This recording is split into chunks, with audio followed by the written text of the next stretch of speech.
Okay, now for our interview with Dr. Shiva. I started by asking him about his MIT Ph.D. program.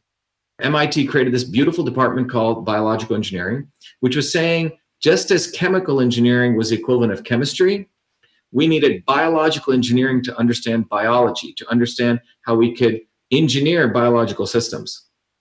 So I was one of the first graduates. It's a very new field. So what people need to understand is, frankly, I know more than Fauci on this. I know more than probably 99% of the MDs on this, because it's a field that of systems. So I study systems. I've published in peer-reviewed journals like Nature Neuroscience, which a handful of scientists in the world would die to publish in. Published in Cell. So you're looking at an accomplished scientist, and the problem to many of these people, very dumb people in mainstream media, little children, they can't comprehend. A guy like me can articulate, is reasonably good looking, can talk, has all my degrees. That blows their mind. It doesn't compute for them, because you're typically supposed to be a nerd who can't talk. You're typically supposed to be someone who does not fight for other people. So they find it hard to handle a triple threat like me. So you see denigration in the media, people trying to deny that I created the first email system. Idiots like at the New York Times, 2-year-olds. People trying to denigrate me, trying to call me an anti-vaxxer. When in fact, the first paper I put out was Beyond Vax, Anti-Vax, that we need to take a personalized systems approach. So these people have a major problem with me, because you're looking at someone who's a serious scientist and has played with the best in the world, including Nobel Prize people. So I find it a very interesting opportunity now to be here at this moment in history, where I think we're at an inflection point. We're at a point where there's massive corruption in the media. There's massive corruption in science. There's massive corruption in all the major institutions. And so I think the mainstream media are some of the most ignorant people on the planet. And many of these people wouldn't even be qualified to be a student in an undergraduate class that I would teach. So everyone listening out there, I'm going to start a series, maybe we'll talk about it. We're going to start taking these journalists, and we're going to start taking these journalists down. We're going to look at their resumes, what their backgrounds were, the nonsense that they're writing, and rip it apart from a scientific basis, and really show the connection of many of these journalists to the organizations they belong to, and how those organizations directly tie into power, profit, and control. Now, others, like one of my mentors, Noam Chomsky, has done this in Manufacturing Consent. Robert McChesney has done this. This is not a old topic. It's always been done in academic circles. We're going to take it mainstream. We're going to go after these fake journalists, after the fake scientists, after the fake historians, in a very direct and vicious manner, because these people are actually not doing journalism. They're basically doing propaganda. So I think we can talk about that in this context. Why? How dare anyone attack someone of my credentials, who's busted his ass, who came from working class background, who's earned everything that I have? And it's time that we go after these people, because what's really exciting is that the alternative media, I think our followers are growing exponentially, not even exponentially, is because the alternative media is putting to shame these so-called journalists. Well, and doesn't it seem to come from the top that everybody's following Fauci? It seems that the medical community has embraced Fauci, and that the line is that this is the perfect guy for the position. Trump is trusting Fauci, but you are the anti-Fauci. You're basically saying that virtually everything that Fauci is saying is wrong. So I guess I'd like to kind of start there. First of all, do you have any relationship with Fauci? Do you know each other on a personal level? No, I never met the guy. And what would he say about your credentials? Would he acknowledge that, yes, someone in Dr. Shiva's position is the type of person who should be weighing in on this? Let's talk about his credentials. What are Fauci's credentials? Tell us. He couldn't even get into MIT. He had to go to Cornell. Cornell's a nice school. He couldn't get into MIT. I'm sorry. Okay, I have 4 degrees from MIT. Okay, why is Fauci in the position that he's in? Because that's it. Now you're talking a good question. Why is the mainstream media have so much influence? Why is Fauci where he is? Now we're talking to a good question. Let's talk about that. And why is no one questions this guy?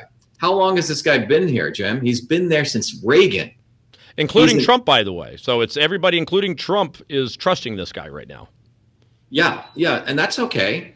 Look, there was a time when 97% of the people thought that the sun went around the earth, right?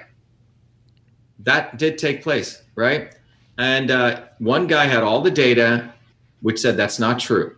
Well, the fact is the sun doesn't go around the earth goes around the sun. There are facts. The fact is that the immune system, we're all a bunch of walking bucket of germs, 380 trillion viruses inside of us, as I keep saying, 60 trillion bacteria. We're a germ factory. Microbes are our friends. To think that, let me just turn this off, to think that germs and viruses and microbes are not part of our ecosystem is basically a fake, a fear-mongering scientific understanding of everything we know about science. The microbes, everything we're talking about, is a part of who we are, and they will always be a part of who we are. We're never going to eliminate viruses. We're not going to eliminate any of these viruses. They're going to be here for a long time. So I hope that's clear. So the first thing we need to step back is realize that we've been imbued with Hollywood, with movies like Pandemic, all these movies, that viruses are some boogie monster. It's like sort of the last boogie monster left, okay? And that these viruses somehow come and they attack our bodies and they eat away our eyeballs, or they eat away our liver, or they eat away our heart, right? Remember when Ebola was coming out? What was the news? Oh my God, the guy's bleeding inside and out. You almost thought that this virus was getting in and eating away your body, right? I'm sure that's what 99% of the numbskulls on mainstream media thought, because these people, again, don't know science.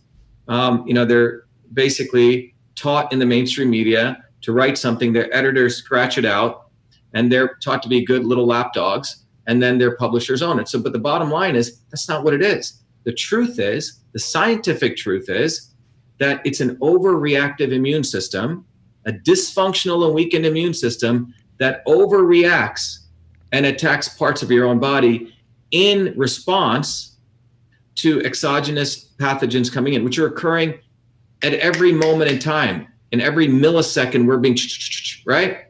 So in the normal case, the immune system gets it, and you don't even think about it. You have proper nutrients, maybe you get a little sniffle. Sometimes, you scratch your eyes, right?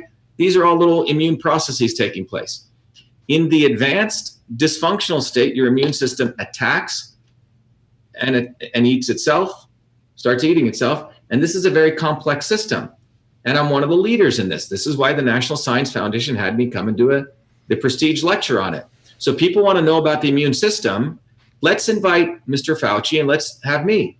And let all the world, let him bring all of his scientists. Let him bring every scientist on the NIH. I'll take them all on to talk about what's going on. That's how confident I am in my expertise. Just like if you were a senior level mechanic who knew something and you had a bunch of little children running around, you would say, yeah, bring it on. Okay? Because I know what I'm talking about. This would be like telling a master, who's a karate master, that you don't know what you're talking about. And that's what we have. We have little scoundrel mainstream media running around who don't know science, who frankly can't even solve a math problem, most of them, telling a guy of my level of credentials who's busted his butt to get here that they try to brand me as something. But Dr. Shiva, what confuses me is it's not just about Fauci and U.S. media. This is around the globe. Every country around the globe seems to have reacted in the same way to this, which is with this essential total shutdown. So there's no Dr. Shivas anywhere that are being listened to? Yeah, there are. If you look at how many people have signed up our petition, and I hope you've looked at it, nearly 70,000 people have, nearly 3,000 medical doctors, scientists all over the world. It's a lot of people. But none of these governments are listening. Well, what you have to understand is, who is the government these days? Who runs these governments? We have seen a consolidation of power as never before. Technology helps. Look, when the printing press came, you remember when the printing press, people talking about the Gutenberg printing press? This is quite an interesting thing to understand the history of technology. A guy like David Noble talks about this. When the printing press came, many people thought, oh my God, the printing press is here. We'll all be able to print, right? All of us will be the press, right? We'll all have the ability to have more freedom of discourse and discussion, etc. That was a notion of, when a new technology like the printing press came. What actually happened over time, what should have been a technology for freedom, got consolidated to 4 major publishing houses, right? 4 major publishing houses owned all the newspapers, they own the book publishing companies. So if you're a young writer, you have to get an agent, you need a Harvey Weinstein, okay? You have to kiss up to him, and then you get to be a star. So we consolidated power. Well, when the internet came, I wrote an interesting book, I don't have it here, called Arts and the Internet, The Guide to the Revolution. I was like, wow, I do a lot of artwork, a lot of my friends are artists, and I said, wow, the internet will eliminate gatekeepers. We can all go direct. We're all building our own little web pages. Well, what actually happened? Well, you had 5 major people control the internet right now. You have the Zuckerbergs, you have the Googles, and you have the 3 major telco companies. So whenever technology comes, we think there's going to be freedom, but as long as there's this global elite, they consolidate power. So as time has gone on, it's easier to consolidate power, Jim. It's easier. Before you had many little kingdoms, right? People can travel around, right? But now we can travel around at the speed of light through the internet, through all sorts of vehicles. So the elite have also become more and more consolidated. And the people no longer are nationalist people. Warren Buffett doesn't give a damn about the United States. He invests everywhere. The Clintons and the Gates don't give a damn about you, the American worker. They invest everywhere. They'll invest anywhere. So you've seen the consolidation of power at a enormous, particularly in the last 20 years. You can go look at the number of billionaires and probably trillionaires that have been generated. You have enormous consolidation of power. So you should not be that surprised. In fact, I find it that you're surprised that it's quite interesting that what we're seeing here, this was well planned, well executed consolidation of power. And look, the guy that's behind this, it's interesting, is Bill Gates, who, by the way, didn't write DOS, didn't invent DOS, bought it from someone else and flipped it, but he does understand software to the extent, whenever I create software, you go through 3 phases of release. Alpha phase, where you do an initial test. Beta phase, you get more people to use it, and then gold, where you release it. So you go through testing. You see how people react. Do they like your product or not? Well, the event 2001, 201, whatever that, you could argue that was like an alpha release, right? Testing with people's psychology. Is this a beta release or a gold release? I don't know, but I can tell you the dynamics of this is a global opportunity to enforce, as I put in my first tweet, and that tweet will probably end up as a very, very important historic tweet, because it said that as a MIT Ph.D. in biological engineering, what we're witnessing right now is one of the biggest fear-mongering hoaxes that will destroy economies, to manipulate economies, to suppress dissent, and to impose mandated medicine. That's what this is about. Now, the mainstream media they know exactly what I'm talking about because they're part of it. They're part of that collusion, as though vaccines have no safety issues. Well, they do. In fact, there's no safety standards done on vaccines because they're a biologic. They don't even have to go through pharmaceutical testing. Now, most of the fools in mainstream media don't even know this because they don't even know the regulatory framework of the FDA. So you have ignorance and you have people being taken advantage of. And that's what you have. But it comes down to a fundamental ignorance of science. And that's what Fauci is banking on. Trump was able to make it through the Russian collusion, okay? Because he could do his thing. He could do his thing with impeachment. But this thing, he's surrounded by people where he doesn't have the tool chest, right? He doesn't have the chops. He has some gut instincts on this, okay? He knows something doesn't smell right. But this isn't a different playing field. And that's why, a guy like me, that's why all these things are going so viral. This is why you called me. This is why I'm getting 5,000, 6,000 messages. This is why I'm getting almost 400 interview requests, because people want answers and they know that things are not adding up.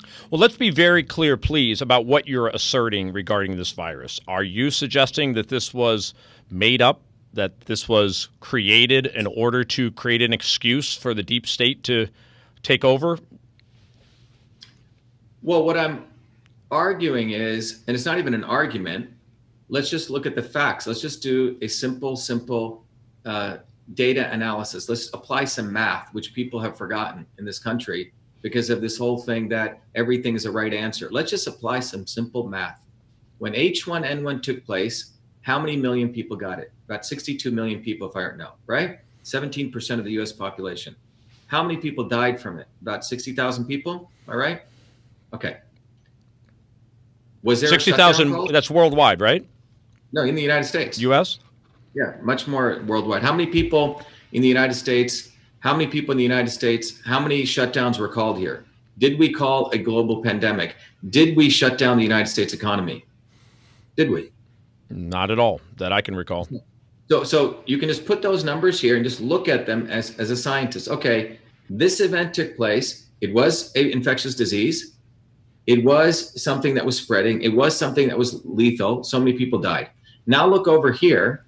We have something that has a higher infectivity rate. We don't have anywhere near the number of deaths. And more importantly, right now, we're seeing a decline in so-called the flu, the pneumonia, a linear decline, and an increase in so-called COVID infected and people dying, okay? It's almost like one is cannibalizing the other. Again, everyone should go look at the data. The problem is, in this case, we can't even trust the data because they're using polymerase chain reaction experiments, which they're looking for a little piece of a nucleotide. It's like they call them virus hunters. They call them bacterial hunters. They're like trying to find something to pin the crime on somebody. And this has been the history of the scientific, biological, medical establishment for far too long.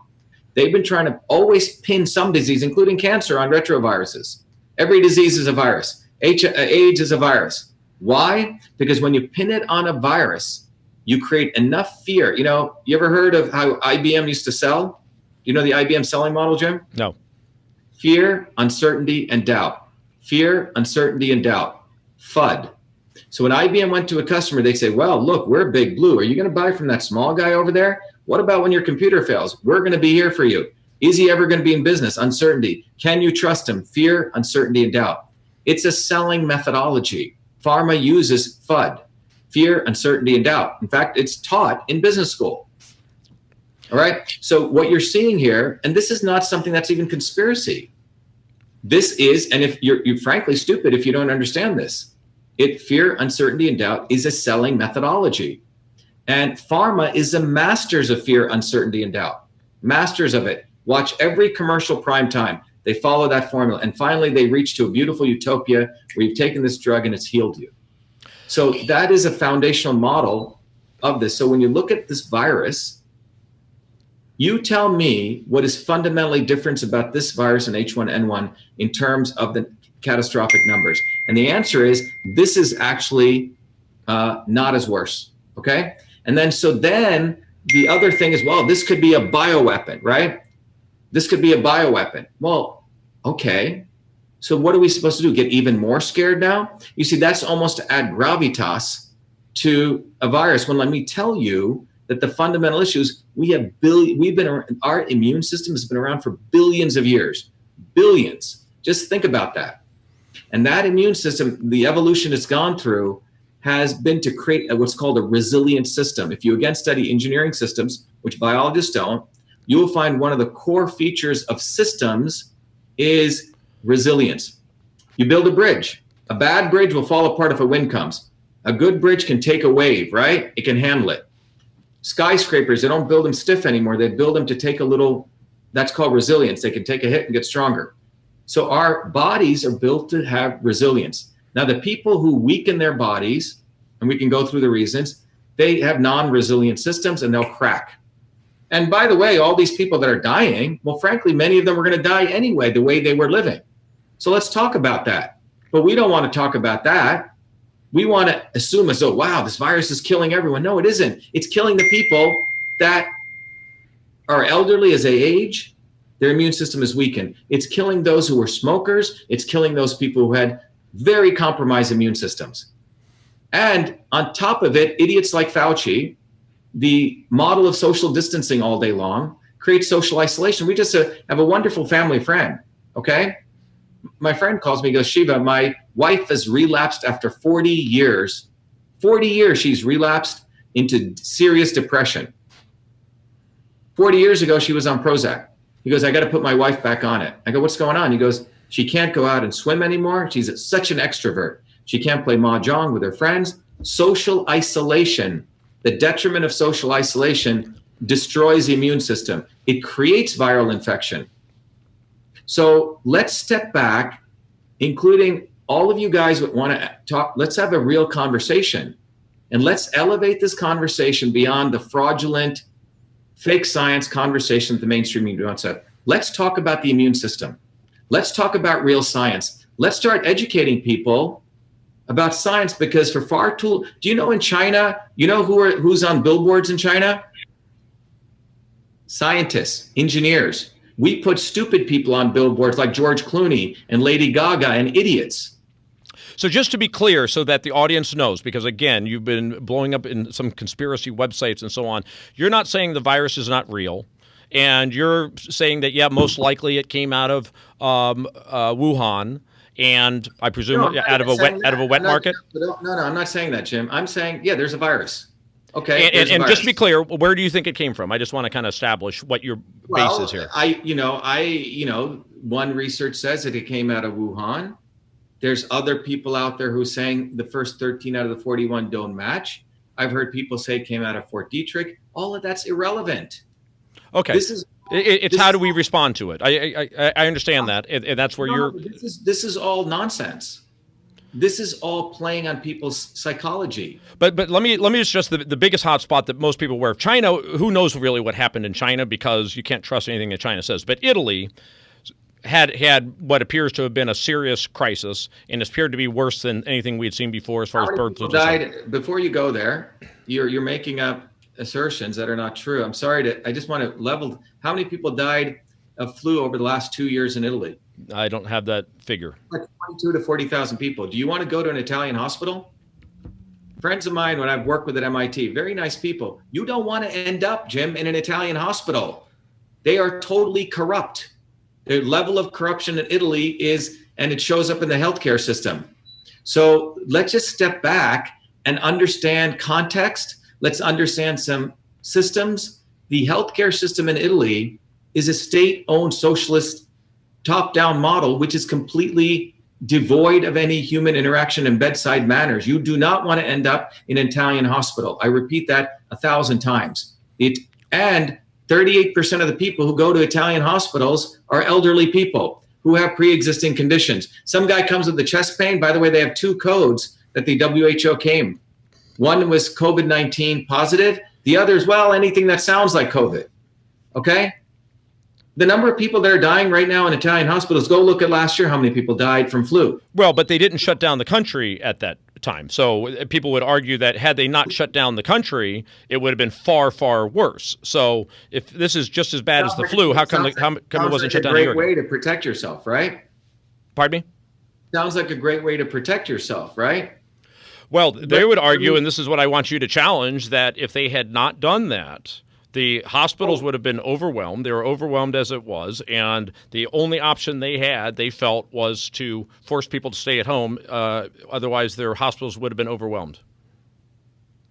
Okay, so let's look at how many people came to the hospitals last year and how overwhelmed they were there last year. And you'll find out that an order of magnitude of people died over the last 2 years. Just look at the numbers. Okay, so why was it in the news this year? How come we didn't hear about it last year? Let's talk about that. What was going on in Italy? What is going on in the Italian political? What was going on let's just sort of step back and look at over the last 6 months, what's been going on globally. Let's go 6 months ago, before we very nicely all put on little, what are those, blinders. What was going on 6 months ago globally throughout the world? A departure from globalization? What was going on in France? Michael's going to help me answer your question. France. I mean, what was going on in France? By the way, you're saying populist movements. Is that what you're suggesting? Well, yeah. What was going on in France and places like there was massive protests taking place. Everyone seems to have forgotten this. Mm-hmm. Massive protests on the streets in France. What was going on? Which is not uncommon, though. They have France has major labor strikes all the time. Not like the ones that were going on. Okay. Not like I've been to France. Not like the ones that were going on then. The yellow jackets everywhere. What was going on in Hong Kong? Protesting China. Millions, not millions. What was going on in Wuhan itself in June of 2019? No idea. Massive anti-pollution protests by the people of China against their own government. China has been building incinerator plants all over China. Because of the Paris Accords, they can pollute the hell out of their country even more. So there were pollution protests in Wuhan. You know what happens when you protest in China, right? You get thrown away, you get jailed, etc. In China itself, there were massive pollution protests, massive. 10,000 people in Wuhan. It all disappeared. Venezuela, massive protests. South Africa, massive. I can keep going on and on and on. I mean, if you just did a little film, you would see masses, not like 10,000. I'm talking about millions of people taking to the street. Puerto Rico, remember that?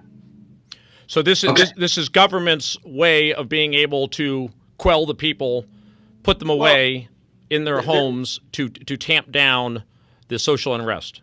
Well, you have to understand, there's been an anti-establishment movement, and two leaders got elected who were populist leaders in two of the biggest democracies. Where was that? In the United States, Donald Trump, and in India, Narendra Modi. Narendra Modi was the first prime minister to win from a dynasty of the Gandhi family. And the Gandhi family is one of the most corrupt families in India. Modi came bottoms up. So just step back and look at history. Globally, there was a movement of people coming bottoms up for truth and freedom. Less than 6 months ago, all over the world, mass protests. Brexit took just place. So you're talking about events taking place that were against the establishment. And we need to understand that. And if you got to really understand, you can't just look at this little snapshot. Oh my God, coronavirus. Step back. Take your lens back, do a little Google zoom out. And what you will see is massive anti-establishment movements taking place throughout the world. And two leaders of the democratic countries who were not supposed to get elected. Modi got elected in a landslide in India. The Gandhi family never thought he was going to win. And Trump also beat the Clinton establishment. That's what occurred. Now, in the context of that, do you think that those people in power would take this lying down? No. They have been wanting to seize power back because they saw either through suffrage, through votes, people are starting to rise up, or they saw through these populist movements that were taking place. And that is how changes always come. So that is not something that's a harbinger for good for those people in power. I'm talking about the global elites. So all that was 6 months. Where is Hong Kong? Where are all those people? What happened to them? Where did all these people go? Did they just disappear? I mean, I really like to know. What happened to them? But these same governments that you're saying that the deep state or whoever fears, they're the same governments that shut everything down. So Boris Johnson in UK shut down his country. Donald Trump in America has shut down his country. I don't know what they did in India. I presume that was shut down. So why are these leaders shutting down their own movements? Right. But do you acknowledge that there were massive movements of dissension taking place globally? I'm not talking about simple. I'm talking about massive. Well, I mean, look, all times have movements, whether this is a particular time where movements are greater. Last time Hong Kong went like that? Never. It's not true. When was a Modi ever elected in India? Not true. Since 1947, it's been the Gandhi families. Nehru, then Indira Gandhi, then Rajiv Gandhi, then the wife. I mean, this has been a dynasty. So Trump is someone who calls out the deep state all the time. How come he's not smart enough to figure out what you're talking about right now, and why is he falling for this? I just told you. This is a very tough problem because we're talking about science. We're talking about something that perhaps only a guy like me at this moment in history can speak to because of my background and a unique position that life has placed me in. How many people in the scientific establishment are going to talk? I mean, I have friends of mine at MIT who've told me, Shiva, everything you're saying is right, but I'm not going to say anything. Okay? Why? How many people knew before? I think there was that movie called The Big Short. Remember that one where the Wall Street all crashed? People knew what they were doing was going to crash the economy, but not everyone keeps their mouth shut. And this is something that you shouldn't be surprised at because people are making money on this. People are making money in biological sciences where they keep purporting that everything is a virus. This is this infectious disease model. So that arc you have to understand, and people need to get over their naivete. And I think people are. I don't think we really need to continue this discussion if we don't have a fundamental understanding that people with common sense, and this is why I have great hope. People who work with their hands, the plumbers, the electricians that I know that follow our campaign, they already get it. The people who don't get it are the vulnerable, educated elites who are part of the mainstream media. They're the stupid people because they're the ones indoctrinated to think, oh, Fauci knows what he's talking about. No, Fauci doesn't. Fauci's the one who created the HIV causality to AIDS. Complete lie. HIV does not cause AIDS. It doesn't fulfill Koch's postulates. Untrue. They created a whole pandemic based on that. That was his first rodeo. And I'll do a whole video on this. If we go down to the science, you'll find out that HIV doesn't cause AIDS. But AIDS was promoted. You had Bono speaking about it, big concerts. Fauci's out there, Elton John, all these people. And if you said anything against it, you were seen as anti-gay or something. HIV doesn't cause AIDS. That made Peter Duesberg, one of the most eminent scientists, the youngest guy to get tenure at Berkeley, one of the youngest people in the National Academy of Sciences, one of the best NIH researchers, NIH grant researchers. When he exposed this, he was vilified. Kary Mullis was vilified, who won the Nobel Prize in chemistry. People need to understand that you think that Fauci's a good guy. You think that these people are in it for the noble duty of science. They're not. That fell off a long time ago, man. In 1970, through the Mansfield Amendment, that went away. Science became a pay-to-play game. And the really good scientists got thrown out. What resulted was always coming to the mean, mediocrity in science. That's what took place. Mm-hmm. So this is something very fundamental. And what we're witnessing right here is something that's been going on for 40 years. And now it's all coming together. The corruption of the scientific establishment, the corruption of the medical establishment, the corruption of pharma. And it's all aimed against you and you and you and the American worker.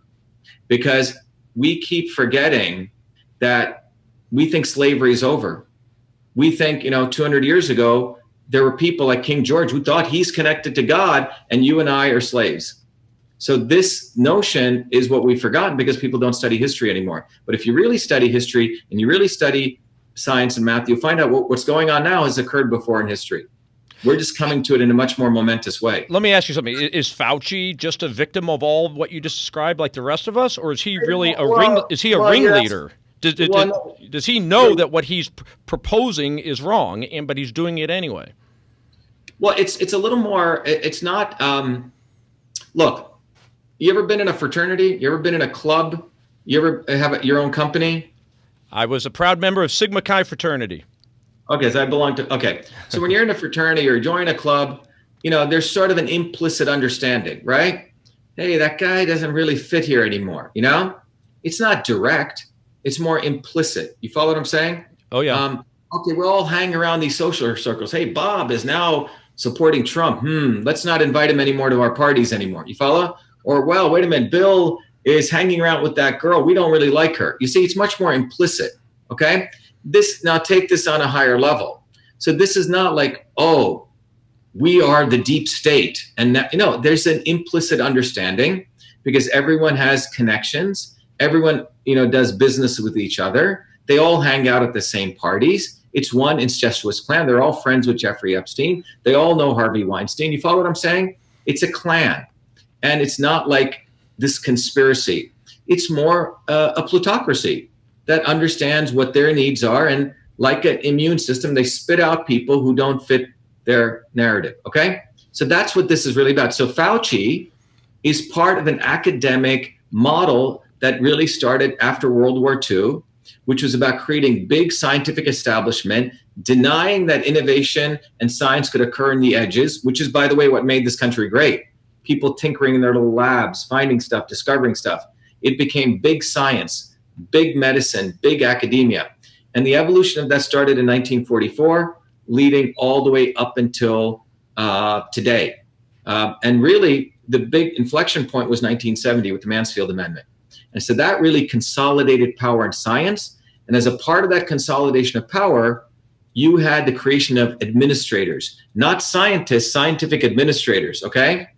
Not people who knew the science, but people who could wheedle their way through, Jim, people who could manage their way into the halls of scientific establishment. That's why Henry Kissinger said, if you want to learn how to be a politician, go to academia, all right? Because that's how you learn to backstab people. That's how you learn to manipulate. That's Fauci's legacy. Because if you want to make it in academia, you have to get tenure. And in order to get tenure, you have to kiss ass to everyone else around you to say, oh yeah, Jim's a good guy, Jim's a good guy, Jim's a good guy. You have to ass kiss. And enough ass kissing gets you citations on papers. So when it comes to your 7-year tenure review, everyone's saying, oh yeah, Jim's a good guy. And then you're part of the club.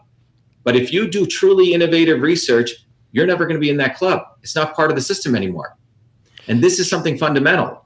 So when you ask who is Fauci, he's part of a system. So when I said fire Fauci, I'm sending a signal. By firing him, we're sending a signal that we figured stuff out. Because the noble duty of science to tell the truth has been diminished year over year over year over year.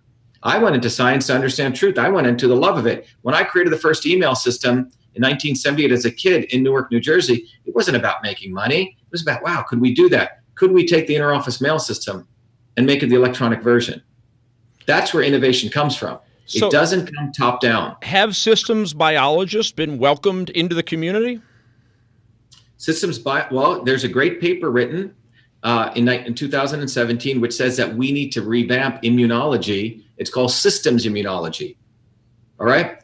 The modern science of the immune system is literally 50 to 150 years old, period. And this is documented. So what Fauci's talking about, the science he's talking about, he should go back to 1915. Period. So he just doesn't know what you know. Is that fair to say? He knows he may know what I'm not saying is true, but it doesn't meet his objectives to accept the truth I'm saying, because the goal here is he's part of a clique. I mean, you see him hanging around with Bill Gates, you see him hanging around with Hillary Clinton. He wants to be, I think he said, oh, it was so great that Bono was in my house hanging out with him. You see, these guys are little dweebs who are little nerds who get all excited. They're, I don't want to use this word. When I used to be out in Hollywood, they used to call them star effers, okay?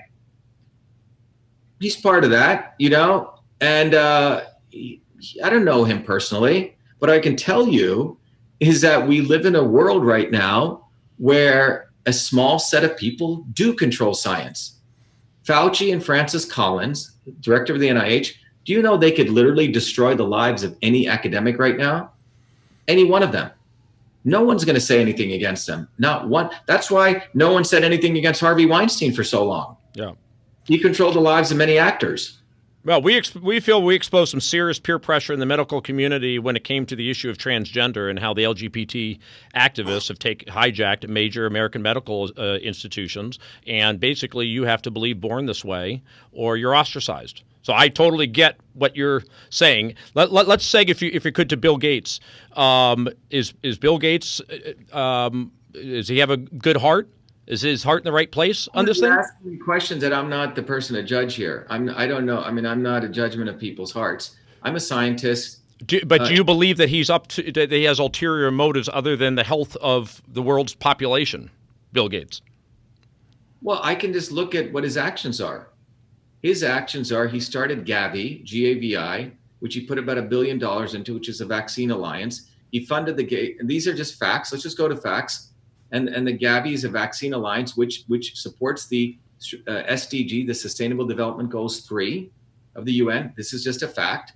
And those Sustainable Development Goals are to create what they purport to be a utopia, gender equality of all genders, eliminate poverty. I mean, go down the list. This utopia, fact, SDG 3. And those 17 Sustainable Development Goals, according to the IA 2030 fact, say that the only way to get there, Jim, is that you must, okay? The only way to get there, for people on Instagram, I'm just going to juice you in here so I don't lose you. The only way to get there for the Sustainable Development Goals is by immunizing everyone. Immunization for all. That thesis is supported by the International Pharmaceutical Manufacturers Federation, which the executive leadership of that is the three major pharma companies. These are just facts. And this is not, what's fascinating is to even call this a conspiracy. We're just going down fact after fact after fact after fact. This is just global capitalism on a much larger scale, where it's truly global, consolidated global capitalism. It's no longer, your local, General Motors in the United States. You're talking about big pharma at the world level trying to control all of it, because pharmaceutical industry is burning down. They're not making money. They're losing money. They're not getting their drugs allowed. They have lawsuits against them. Their future is vaccines.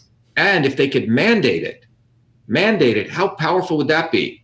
Scare enough people, mandate it so your neighbor says, hey, Jim is not vaccinated. Jim needs to get vaccinated. So this is what I find interesting, is that we're allowing the mainstream media, we're allowing very, very, toddlers who write these articles to control the narrative and call people conspiracy theorists, etc. That's why they need to be called out. You should call up, some of these people write articles and say, hey, why are you calling Dr. Shiva anti-vaccine? Where'd you get that? Why are you not acknowledging that he has 4 degrees from MIT? Are you a racist? Is it not want to see a dark-skinned Indian guy? Do you not want to give him his accolades, his deserved accolades? That's what you should be calling. We should have those people on here, Jim. We should go interview all those people. What is your position on vaccines? Are you okay with some, say the polio vaccine? Well, what do you think a vaccine is? You're asking me these questions, so let's understand. Let's get over. Okay, well, I'm hoping you're going to tell us, because I'm no doctor. I could take a stab at it if you'd like. Well, one second here. The goal here is to really understand what we're talking about, right? What is a vaccine? Well, the concept of vaccines, of immunizing people, okay, by introducing them to a exogenous pathogen. Let's say you have chickenpox. In the old days, people would literally bring you over to my house and I would get chickenpox with you. You remember that? Chickenpox parties, okay, or measles parties. That was done because this goes back to a long tradition in villages. In China, if someone got some disease, some pus, in fact, they would literally take that pus and shoot it up people's nose. In villages, in India and other places, if a horse, I can show you the picture, literally shooting it up people's nose. The notion of, we lived in, let's say, a village where everyone had a horse and everyone had to farm. The notion of exposing people to disease, so you accelerated the immune system, has been well known for thousands of years. Well known. So that's well known. And this was all under one assumption, that the immune system was strong. Okay? You have a strong immune system. Why did I expose you to it? Washington, in fact, used a technique called variolation, brought to the United States by an African slave, which was, if you had a disease, they would make a small abrasion on your arm and then add to it the disease. You can look it up, variolation, and so you got it, you accelerated it. So Washington used that technique to inoculate 40,000 troops for smallpox. This is basically like sneezing on people, okay? Giving them it so they could build the immunity. You follow? In mass. It also had an economic goal, right? You can call your building what's called immunity. So this has been well known. Now, the difference with a vaccine, what's the difference there? What's the fundamental difference between what I just told you, Jim? The fundamental difference is you have what's called an innate immune system. You see your immune system, your eyes, your nose, your throat. When I sneeze on you, it's hitting all your innate immune system. Your body then takes on the innate immunity. It sends out these beautiful macrophages, okay? It turns itself on. Then it goes through a series of processes at the bloodstream level, okay? Now, when you try to mimic that in nature by taking a deadened form of that virus, which is what polio was, and it wasn't working. So then what they said, we got to add some mercury, we got to add some other stuff to create that same effect of the infection. So that mimicking process, what they're trying to mimic is a standard immunity process. You follow? That immunization process is what we should be going through. That's a good thing, okay? Now, when you try to mimic nature, which is what a vaccine tries to do, you follow me? Vaccine is trying to mimic this natural process. Well, it may work in some cases and it may not work in some cases, because some people may be highly, highly allergic to the adjuvants that you put into that deadened virus, like mercury, aluminum. These things have not been in the body before. So let's define what a vaccine is. A vaccine is an attempt to create natural immunity through an artificial means. So my position on this, again, I'm a systems biologist. One size doesn't fit all. If you take a child who's been brought up in a laboratory environment, right, where everyone keeps a child in a pristine home, he never gets to play with Pigpen next door, okay, the kid who's dirty. Well, that kid may need to be titrated some vaccines or something like that. Otherwise, if he goes out, he's probably going to die of the allergic because his body's never become resilient. The other extreme is you could have a kid who grew up in slums all day, okay? Always being attacked by his immune system, may be compromised in a different way. He probably needs to get out of those slums. He probably has a lot, and he needs to chill out. But the point is, it's on a spectrum. And the way to really address this problem is not by one size fits all. It should be decentralized. If you're my doctor, you and I decide what I need. Hey, Shiva's got a pretty resilient immune system. You know, why am I giving 30 different vaccines to a one-day-old kid? Why is a one-day-old kid getting hepatitis 1B vaccine the day he's born, which is what we give IV drug users and prostitutes? Why is that? Why is there 30 vaccines and 70 doses and another 120 vaccines coming down the pipeline? These are just questions of science. This is not vax or anti-vax. But the morons in the media, I hope they're listening, this is what they do because they're really stupid and they always want to create a dialectic. They can't take a systems approach. They can't do math. They can't do engineering. They can't do physics. They're dumb. And you have a bunch of dumb people promoting other dumb people. And this is why we're in this situation. We have a lot of dumb people who didn't do their homework, who didn't stay awake and bust their behinds, or no one really told them, hey, look, do your homework, do your math, do your engineering. Because if they did, plumbers do that. See, all my plumbers friends, I go, this whole thing is nonsense. Electricians get it. Surgeons, we've had hundreds of surgeons call me. They say, Shiva, this whole thing is bullshit. The people who don't get it are the people who never did science, math, physics, never had to fix anything. And that's why we're, frankly, going to be in good condition because at least 50% of the world is still people who work with their hands and build stuff. Yeah, it does seem to me that the shutdown has come out of ignorance. You know, this came out of left field for most people.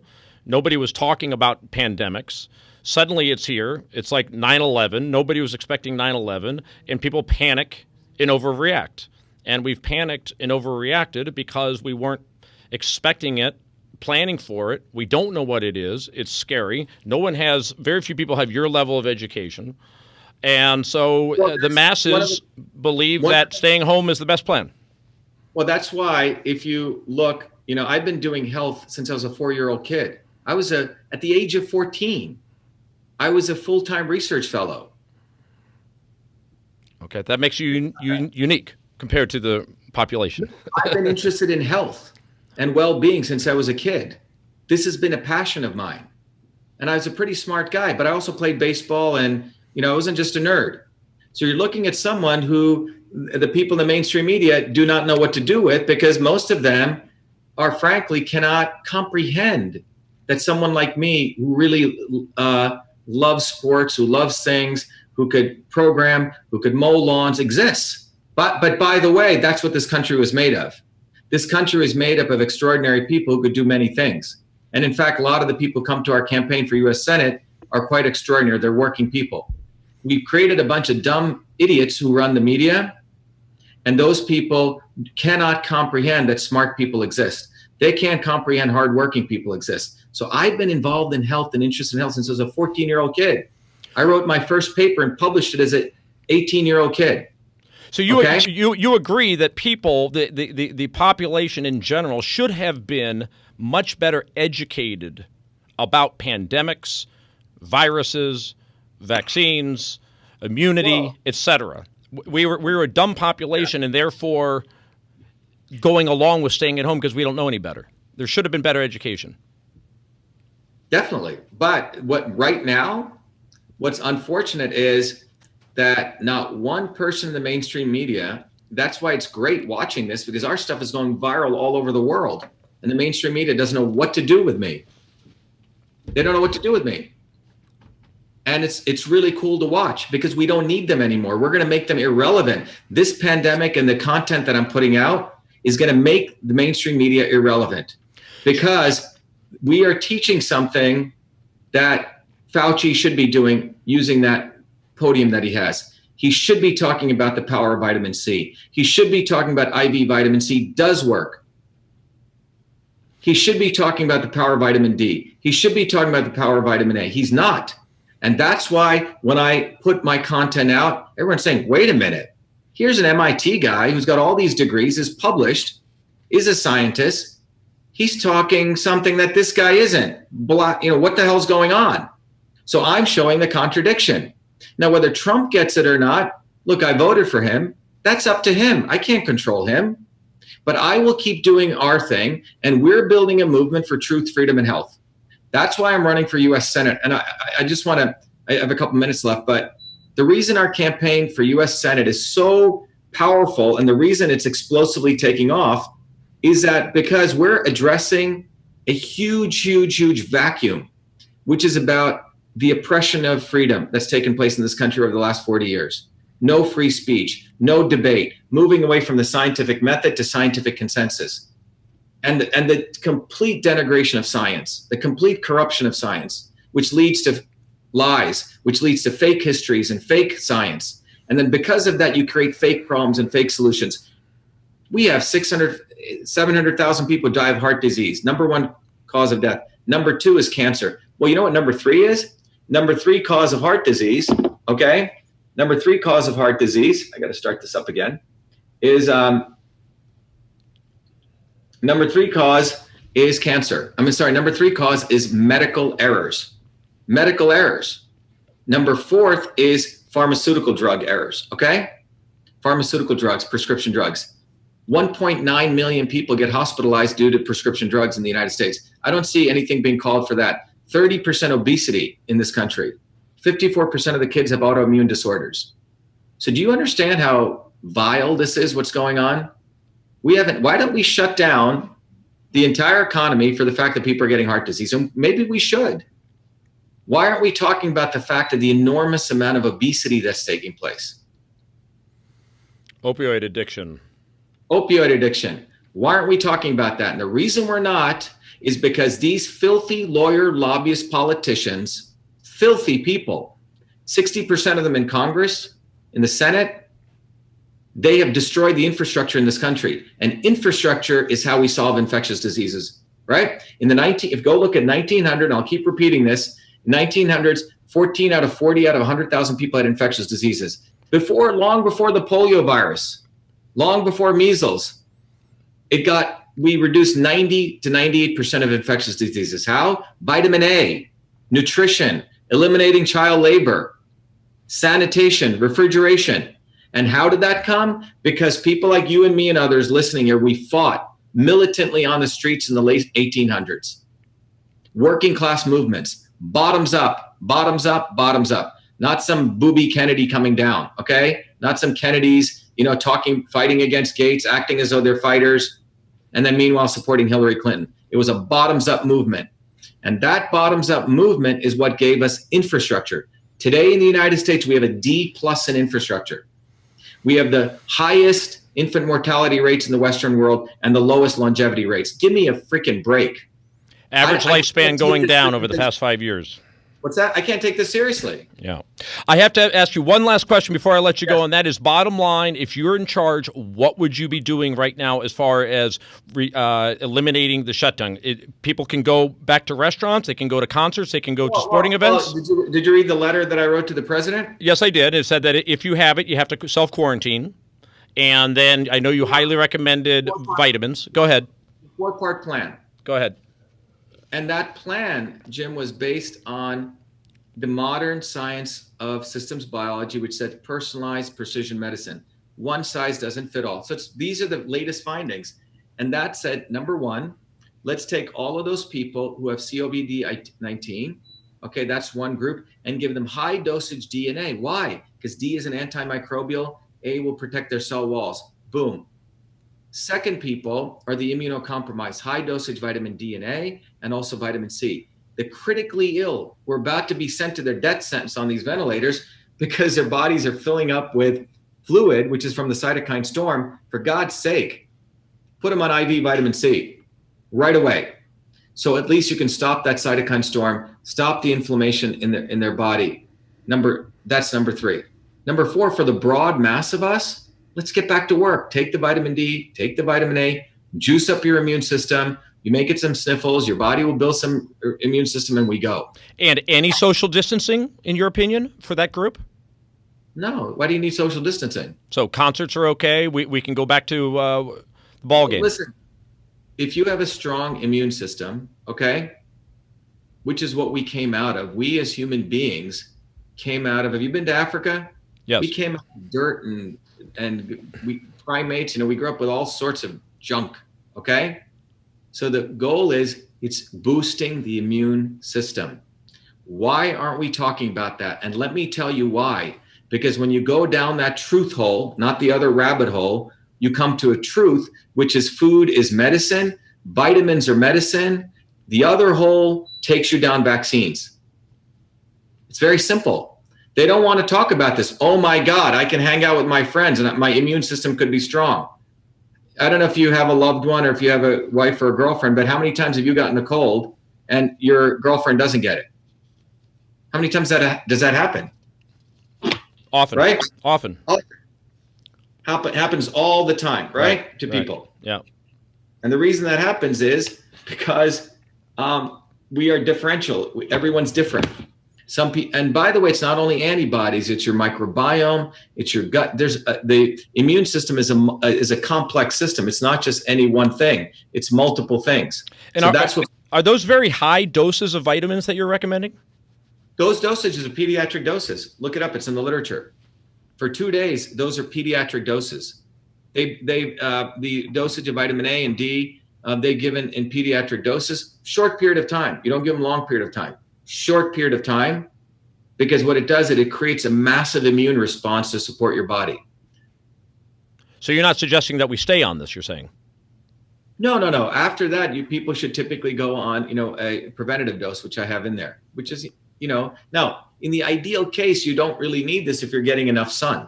If you're eating your green leafy vegetables, which is where I like to get it, and these are known as supplements. Well, we can't get any sun in Los Angeles because the mountains are closed, the beaches are closed, and the Pacific Ocean is closed. Yeah, but what's interesting? At least, what's interesting? They notice the homeless people don't have anywhere near the amount of quote unquote coronavirus cases because, especially people out in California, because they're out, during 9 months, 8 months of the year, at least getting lots and lots of sun, even here. Right. So the sun is quite powerful. The UVB radiation produces vitamin D, and the vitamin D produces these antimicrobials called cathelicidins. Well, I hope Mayor Garcetti hears this. We'll do everything we can to make sure that he does. Well, the issue is it doesn't matter what these guys do. What needs to happen is we the people need to get educated. We need to get away from this model of top-down caring of our people.